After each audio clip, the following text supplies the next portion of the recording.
दोस्तों स्वागत है आपका हमारे YouTube चैनल सबसे अनोखा सेंटर में। हम लोग अध्याय 3 की प्रश्नावली 3.6 को हल कर रहे थे और इस वीडियो में हम लोग प्रश्न 2 का तीसरा और आखिरी पॉइंट हल करेंगे। ठीक है।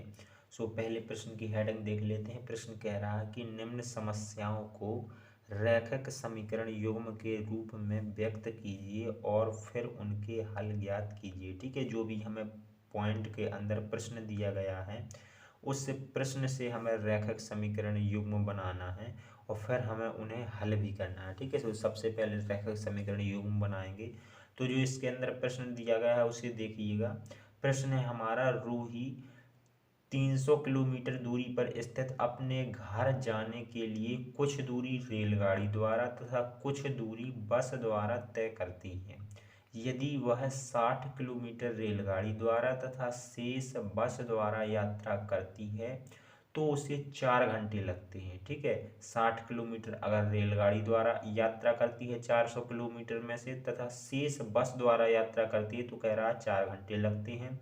और फिर आगे बताया जा रहा है कि यदि वह 100 किलोमीटर रेलगाड़ी से तथा शेष बस से यात्रा करे तो उसे 10 मिनट अधिक लगते हैं। ठीक है। कह रहा है कि रेलगाड़ी एवं बस की क्रमशः चाल ज्ञात कीजिए। ठीक है। चलिए स्टार्ट करते हैं। अपन लोग रेलगाड़ी और बस की चाल कुछ अपने मन से मान लेंगे। ठीक है। यहाँ पर अपन लोग लिखते हैं माना माना रेलगाड़ी की चाल, रेलगाड़ी की चाल यहाँ पर अपन लोग x मान लेते हैं x और चाल को हमेशा किलोमीटर प्रति घंटा मानते हैं। किलोमीटर प्रति घंटा। ठीक है। h का मतलब है हावर यानी कि घंटा। ठीक है। इसी प्रकार से बस की चाल भी मान लेते हैं। तो यहाँ पर लिखते हैं तथा बस की चाल बराबर, इसे कुछ अलग मान लेते हैं y किलोमीटर प्रति घंटा। ठीक है। अब कुल दूरी कितनी दी गई है? 300 किलोमीटर यात्रा करनी है। तो यहाँ पर लिखते हैं कुल दूरी बराबर है अपनी 300 किलोमीटर, इस प्रकार से। ठीक है। अब यहाँ पर हेडिंग डालते हैं प्रश्नानुसार। ठीक है। प्रश्नानुसार। और यहाँ से अपन लोग रैखिक समीकरण युग्म बनाएंगे। तो स्थिति फर्स्ट लगाते हैं। स्थिति फर्स्ट यानी कि पहले सवाल जो कह रहा है उसके हिसाब से अपन लोग रैखिक समीकरण युग्म बनाएंगे। तो पहले क्या कह रहा है? कह रहा है कि 60 किलोमीटर रेलगाड़ी द्वारा तथा शेष बस द्वारा यात्रा करती है तो उसे कितने घंटे लगते हैं? 4 घंटे लगते हैं। ठीक है ना। तो यहाँ पर लिखते हैं रेलगाड़ी द्वारा तय की गई दूरी। यहाँ पर लिखते हैं रेलगाड़ी द्वारा तय की गई दूरी, तय की गई दूरी। कितनी दूरी रेलगाड़ी द्वारा तय करती है? कहा जा रहा है कि 60 किलोमीटर। ठीक है ना। यहाँ पर लिख देंगे 60 किलोमीटर। ठीक है। तथा शेष बस से तय करती है तो यहाँ पर लिखते हैं बस द्वारा तय की गई दूरी,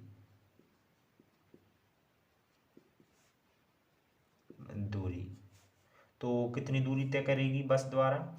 चूंकि 300 किलोमीटर पूरी यात्रा करनी है, उसमें से 60 किलोमीटर रेलगाड़ी से यात्रा कर ली गई है। यहाँ 60 अपन लोग घटा देंगे। अपना बचेगा 240। ठीक है। 240 किलोमीटर बचेगा, इस प्रकार से। ठीक है। समय कितना लगता है? कुल समय लगता है। तो यहाँ पर लिखेंगे स्थिति फर्स्ट के लिए कुल समय लगता है, कुल समय बराबर लगता है 4 घंटे। ठीक है। 4 घंटे, इस प्रकार से। ठीक है। अब एक काम करेंगे कि रेलगाड़ी द्वारा लिया गया समय निकाल लेंगे और अपन लोग बस द्वारा लिया गया समय निकाल लेंगे। ठीक है। ये तो जो कुल समय है ये दोनों का समय है, लेकिन अपन लोग अलग अलग समय निकाल लेंगे दोनों का। ठीक है। तो यहाँ पर लिखेंगे रेलगाड़ी द्वारा लिया गया समय, रेलगाड़ी द्वारा लिया गया समय। ठीक है ना। समय बराबर सूत्र होता है दूरी बटे चाल। ठीक है। ये सब अपना सूत्र होता है। तो यहाँ पर देखिएगा दूरी कितनी है?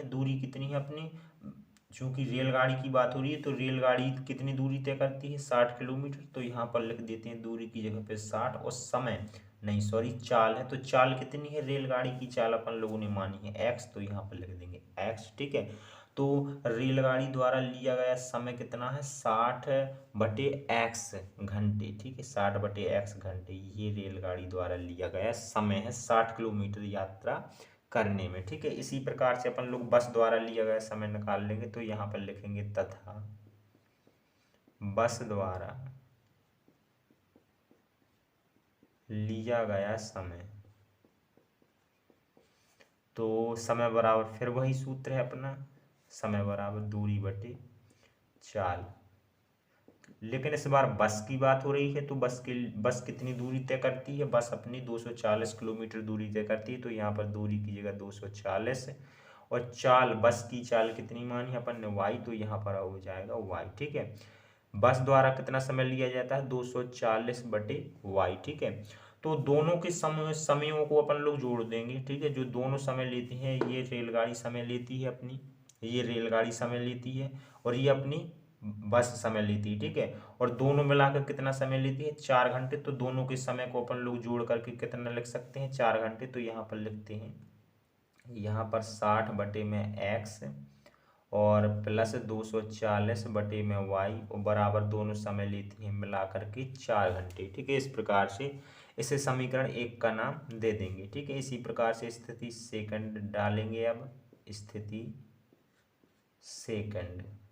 ठीक है, स्थिति सेकंड में आगे क्या कह रहा है, आगे कह रहा है, आगे सवाल में क्या कहा जा रहा है कि यदि वह 100 किलोमीटर रेलगाड़ी से तथा शेष बस से यात्रा करे। इस बार रेलगाड़ी से कितनी यात्रा की जा रही है 100 किलोमीटर। ठीक है, तथा शेष बस से यात्रा करे तो उसे 10 मिनट अधिक लगते हैं, यानी कि 4 घंटे जो अभी लग रहे थे दोनों को मिला करके, अब 10 मिनट अधिक लगेंगे अगर 100 किलोमीटर रेलगाड़ी से यात्रा की जाए और शेष बस द्वारा की जाए। ठीक है, तो यहाँ पर अपन लोग निकाल लेते हैं कि रेलगाड़ी द्वारा तय की गई दूरी, यहाँ पर निकाल लेते हैं रेलगाड़ी। पहले तो एक काम करते हैं कि कुल समय निकाल लेते हैं। ठीक है ना, कुल समय निकाल लेते हैं, तो यहाँ पर लिखते हैं कुल समय, कुल समय।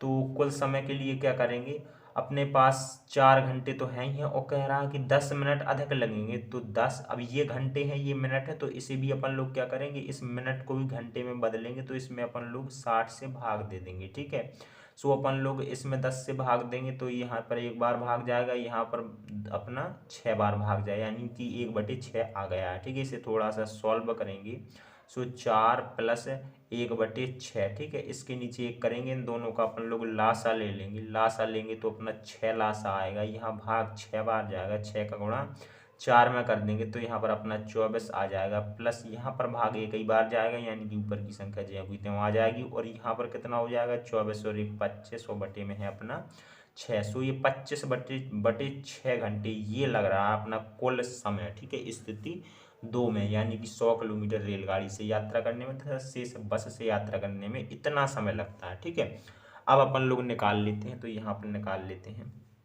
यहाँ पर लिखते हैं रेलगाड़ी द्वारा तय की गई दूरी, रेलगाड़ी द्वारा तय की गई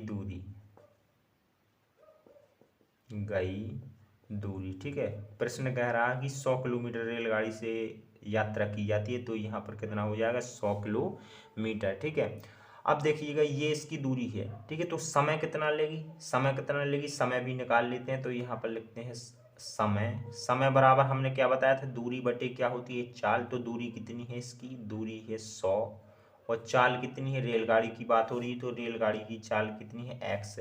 जैसा अपन लोगों ने स्थिति फर्स्ट में किया है वैसे ही बिल्कुल स्थिति सेकंड में करना है। ठीक है, सो ये अपना समय आ गया है, इसमें थोड़ा सा हम शॉर्ट कर दे रहे हैं। ठीक है ना, सो ये अपना समय आ गया है, रेलगाड़ी इतना समय लेती है। ठीक है, इसी प्रकार से निकाल लेते हैं बस द्वारा तय की गई दूरी, और फिर बस द्वारा समय निकाल लेंगे, तो यहाँ पर लिखते हैं बस द्वारा तय की गई दूरी। ठीक है, तो कुल दूरी कितनी है, कुल दूरी तो है अपनी 300 किलोमीटर। ठीक है, अब इसमें से 100 किलोमीटर रेलगाड़ी द्वारा यात्रा कर ली जाती है। ठीक है, तो कितनी बचेगी, यहाँ पर बचेगी 200 किलोमीटर, यानी 200 किलोमीटर बस द्वारा यात्रा की जाएगी। तो ये अपनी दूरी निकल के आ गई।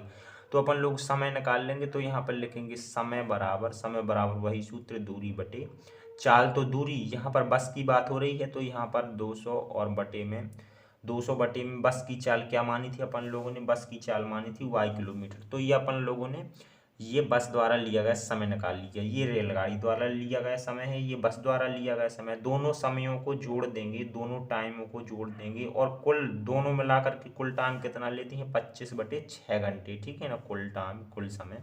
तो यहाँ पर दोनों समयों को जोड़ देते हैं, तो ये अपना रेलगाड़ी द्वारा लिया गया समय है 100/x, प्लस ये अपना क्या है, ये अपना बस द्वारा लिया गया समय है, और दोनों मिला करके कितना समय लेते हैं, दोनों मिला करके 25/6 इतना समय लेते हैं। ठीक है, अब देखें, अब अपन लोग क्या करेंगे, थोड़ा सा इसे सरल भी कर सकते हैं, नहीं तो इसे अपन लोग यहीं पर समीकरण क्या मान सकते हैं, समीकरण अपन लोग इसे सेकंड मान लेते हैं। ठीक है ना, थोड़ा सा सरल भी कर सकते हैं, और नहीं करना तो अपन लोग समीकरण सेकंड मान लेते हैं। अब अपन लोग समीकरण फर्स्ट और सेकंड को हल करेंगे, और यहाँ से अपन लोग एक्स और वाई के मान निकाल लेंगे, तब कहीं अपना सवाल कंप्लीट होगा। इन दोनों समीकरणों को हल कर लेते हैं, तो यहाँ पर लिखते हैं समीकरण फर्स्ट से, और देखें समीकरण फर्स्ट को अपन लोग किस प्रकार से लिख सकते हैं। यहाँ पर 60/x है, तो इसे अपन लोग लिख सकते हैं 60 गुणा 1/x, प्लस 240/y को लिख सकते हैं यहाँ पर अपन लोग 240 गुणा 1/y, और बराबर में अपना 4 है। इस तरीके से लिख सकते हैं समीकरण फर्स्ट को। इसी प्रकार से समीकरण सेकंड को भी लिख लेते हैं, तो यहाँ पर लिखते हैं समीकरण सेकंड से, और समीकरण सेकंड में 100 में x है, तो 100 गुणा 1/x लिख सकते हैं, प्लस यहाँ पर 200 गुणा 1/y लिख सकते हैं, और बराबर में अपन को दिया गया है 25/6। ठीक है, तो इस प्रकार से अपन लोगों ने लिख लिया ये 25 है। अब देखिएगा, यहाँ पर दोनों जगह 1/x मिल रहा है, यहाँ पर दोनों जगह 1/y मिल रहा है। सो अपन लोग 1/x की जगह पे कोई चर राशि मान लेंगे, इसी प्रकार से 1/y की जगह भी कोई चर राशि मान लेंगे। तो यहाँ पर लिखेंगे माना 1/x बराबर चर राशि का मतलब कोई भी ABCD का अक्षर, तो यहाँ पर अपन लोग कैपिटल A मान लेते हैं। ठीक है, और यहाँ पर 1/y बराबर कैपिटल B मान लेते हैं। ठीक है, कुछ भी मान सकते हैं अपने हिसाब से। सो इतना करने के बाद में अब 1/x की जगह पे A, 1/y की जगह पे B यहाँ पर भी रखेंगे अपन लोग, और यहाँ पर भी रखेंगे। ठीक है, सो यहाँ पर पहले अपन लोग रखते हैं, तो यहाँ पर 60 गुणा 1/x है, तो यहाँ पर हो जाएगा 60 गुणा 1/x की जगह पे कितना हो जाएगा, अपना A हो जाएगा, तो A हो गया, प्लस इसी प्रकार से 240 और गुणा 1/y की जगह B हो जाएगा, और बराबर में अपन को कितना दिया गया है, 4 दिया गया है। ठीक है, इनका गुणा कर देंगे, तो 60 और A का गुणा होगा, तो यहाँ पर अपना 60A हो जाएगा, और प्लस यहाँ पर अपना कितना हो जाएगा, 240B हो जाएगा। सो 240B, और बराबर में है अपना 4। ठीक है, अब ध्यान से देखें, यहाँ पर 60 है संख्या, यहाँ पर 240 है। इन दोनों में, यानी कि इस वाले पूरे पद में, इस वाले पूरे पद में अपन को 60 दोनों में मिल जाएगा। यहाँ पर तो 60 दिख रहा है, यहाँ पर अपन लोग क्या लिख सकते हैं, इसे 240 को लिख सकते हैं 60 गुणा लिख सकते हैं अपन लोग 4। ठीक है, 60 गुणा 4 लिख सकते हैं, तो 60 इसमें भी मिल जाएगा। यानी कि अपन लोग दोनों से 60 को बाहर कर लेते हैं, तो यहाँ पर केवल A बचेगा, और यहाँ पर कितना बचेगा, यहाँ पर अपना 4 बचेगा, और यहाँ पर अपना B भी बचेगा। ठीक है, और बराबर में कितना दिया गया है, 4 दिया गया है। ये 60 जो है ये अपना भाग में चला जाएगा, सो A + 4B बराबर निकल के आ जाएगा अपना 4/60। ठीक है, अब क्या करेंगे, 4 से इसमें भी भाग दे देते हैं, तो यहाँ पर 1 बार जाएगा, इसमें भाग कितनी बार जाएगा, इसमें अपना भाग 15 बार जाएगा। ठीक है, सो इस प्रकार से अपन लोगों ने कर दिया, और यहाँ पर A + 4B बराबर कितना आ गया, अपना 1/15। इसे समीकरण 3 का नाम दे देंगे इस प्रकार से। ठीक है, अब अपन लोग यहाँ पर मान रखेंगे 1/x की जगह पे A और इसकी जगह पे B। ठीक है, और इसे भी अपन लोग सॉल्व करके इसे अगला समीकरण बनाएंगे। तो यहाँ पर देखिएगा 100 गुणा 1/x की जगह पे A रख दिया, और प्लस 200 गुणा 200 गुणा 1/y की जगह पे अपन लोगों ने b रख दिया और बराबर में 25/6 है, सो 25/6 लिख दिया। यहाँ पर गुणा कर देंगे तो 100a हो जाएगा प्लस यहाँ पर 200b हो जाएगा और बराबर में दिया गया है 25/6। ठीक है, दोनों जगह से 100 मिल जाएगा, चूंकि इसे अपन लोग 100 गुणा 2 लिख सकते हैं। यहाँ पर तो 100 दिख ही रही, तो दोनों से अपन लोग 100 बाहर कर लेंगे तो यहाँ पर a बचेगा और यहाँ पर अपना 2b बचेगा। ठीक है, 2b बचेगा और बराबर में है अपना 25/6। ठीक है, ये अपना भाग में चला जाएगा तो अपना a प्लस 2b बराबर आ जाएगा 25/6 और ये भी अपना 100 भी बटे में चला जाएगा, तो इस प्रकार से ये 100 हो गया। ठीक है, अब 25 से 25 में भाग देंगे, एक बार जाएगा, यहाँ पर अपना भाग 4 बार जाएगा। ठीक है, यानी कि अपना आ जाएगा a प्लस 2b बराबर 1/, यहाँ पर 6 और 4 का गुणा कर देंगे तो यहाँ पर कितना हो जाएगा, 24 हो जाएगा। इसे अपन लोग समीकरण 4 का नाम दे देंगे। ठीक है, अब अपन लोग समीकरण 3 और 4 को हल करेंगे। ठीक है, किसी भी बीजगणितीय विधि से हल कर लेंगे, या तो प्रतिस्थापन विधि से, वज्रगुणन विधि से, या फिर विलोपन विधि से। ठीक है, तो यहाँ हम लोग विलोपन विधि से हल कर देते हैं, किसी भी विधि से हल कर सकते हैं। ठीक है, तो यहाँ पर लिखते हैं, देखिएगा यहाँ पर लिखते हैं समीकरण फर्स्ट व सेकंड से, नहीं सॉरी, थर्ड और फोर को हल करना है ना, तो यहाँ पर लिखेंगे समीकरण थर्ड व फोर से। तो दोनों समीकरणों को नोट कर लेंगे। अपना थर्ड समीकरण है a प्लस 4b बराबर में 1/15 है, और अगला समीकरण अपना चौथा समीकरण है a प्लस 2b और बराबर में है अपना 1/24। तो इतना करने के बाद में देखिएगा क्या करेंगे, अपन लोगों को विलोपन विधि से हल करने के लिए जो एक जैसे पद होते हैं, जैसे कि यहाँ पर ये एक जैसे पद हैं, तो इन्हें विलोप करना होता है, इन्हें कैंसिल करना होता है, और कैंसिल करने के लिए दोनों में अलग अलग चिन्ह होने चाहिए। ठीक है, यानी कि एक प्लस का एक माइनस का होना चाहिए, लेकिन यहाँ पर नहीं है, तो अपन लोग नीचे के समीकरण के चिन्ह बदल देंगे, विपरीत चिन्ह कर देंगे। ठीक है, कोई चिन्ह नहीं है, प्लस का होता है, माइनस कर दिए, प्लस का माइनस और प्लस का माइनस। ठीक है, और जब भी अपन लोग चिन्ह बदलते हैं तो यहाँ पर अपन लोग लिख देते हैं घटाने पर कि दोनों समीकरणों को घटाया जा रहा है। ठीक है, सो ये दोनों तो अब कैंसिल हो जाएंगे, और यहाँ पर अब देखिएगा ये प्लस में ये माइनस में ये अलग अलग चिन्ह की संख्या घट जाएंगी, तो 2b में से, नहीं सॉरी, यहाँ पर 4b में से 2b घट जाएगा, तो कितना बचेगा, 2b बचेगा, 2b बचेगा। और यहाँ पर देखिएगा ये 1/15 है, ये 1/15 है, और ये अपना माइनस में 1/24 है, माइनस में 1/24 है, इस तरीके से। ठीक है, सो यहाँ पर देखिएगा अब अपन लोग लिख सकते हैं 2b बराबर, यहाँ पर अपन लोग इन दोनों का क्या करेंगे, इन दोनों का अपन लोग ले लेंगे लासा। ठीक है, सो अपना लासा आएगा 120। ठीक है, इन दोनों का लासा लेंगे, दोनों संख्याओं का, सो 120।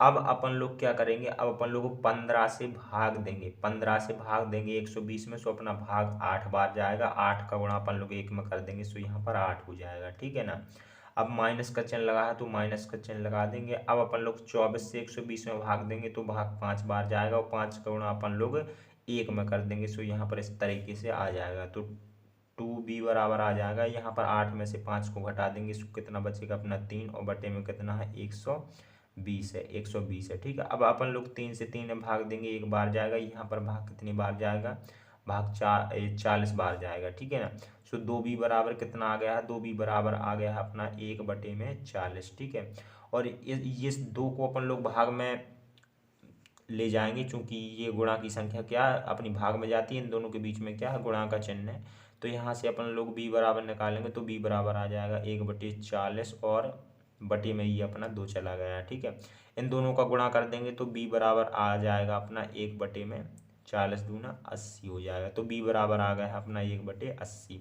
अब अपन लोग b का मान समीकरण 3 या फिर समीकरण 4 में रखेंगे, और वहां से अपन लोग क्या करेंगे, वहां से अपन लोग a का मान निकाल लेंगे, और फिर a और b की सहायता से अपन लोग x और y तक पहुंच जाएंगे। यहाँ अपन लोग b का मान समीकरण थर्ड में रख देते हैं। ठीक है, 4 में भी रख सकते हैं, वो अपनी इच्छा है। ठीक है, तो यहाँ पर हम लोग थर्ड में रख रहे हैं, तो यहाँ पर लिखेंगे b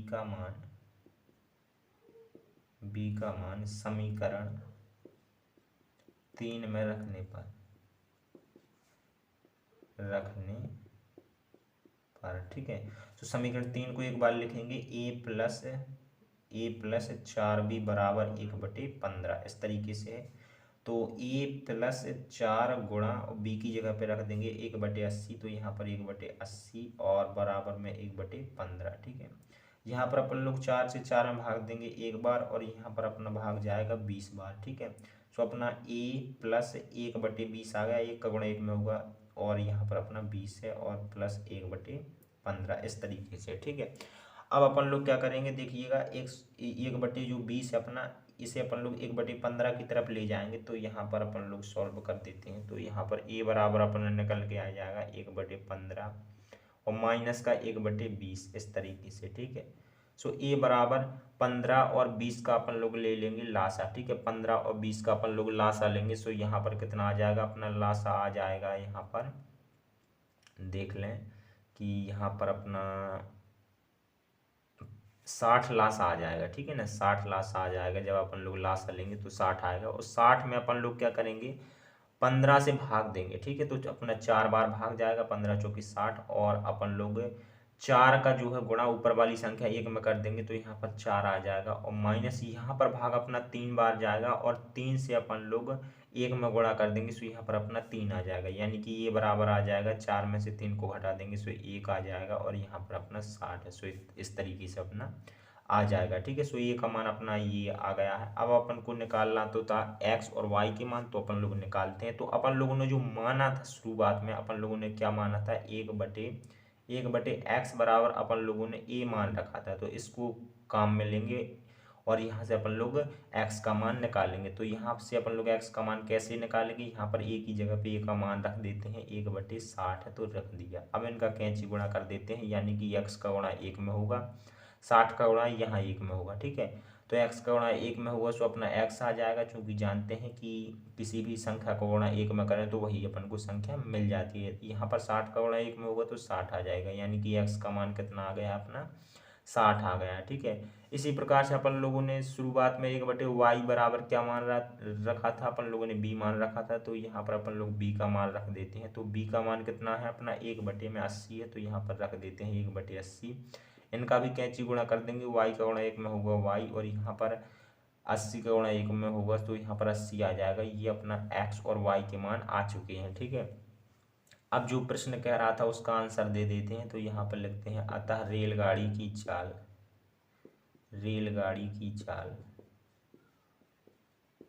पूछ रहा था कि कितनी है, तो यहाँ पर अपन लोगों ने कितनी मानी थी, x मानी थी। अब x का मान कितना निकाल के लाए हैं, 60, तो यहाँ पर हो जाएगी 60 किलोमीटर प्रति घंटा। ठीक है, इसी प्रकार से तथा बस की चाल भी बता देंगे। बस की चाल है अपनी, y मान रखी अपन ने, y का मान रख देंगे, तो यहाँ पर हो जाएगी 80 किलोमीटर प्रति घंटा। सो ये अपने आंसर हो जाएंगे थर्ड पॉइंट के। सो इस तरीके से अपना दूसरे प्रश्न का तीसरा पॉइंट कंप्लीट होता है। चलिए मिलता है अगली वीडियो में, धन्यवाद।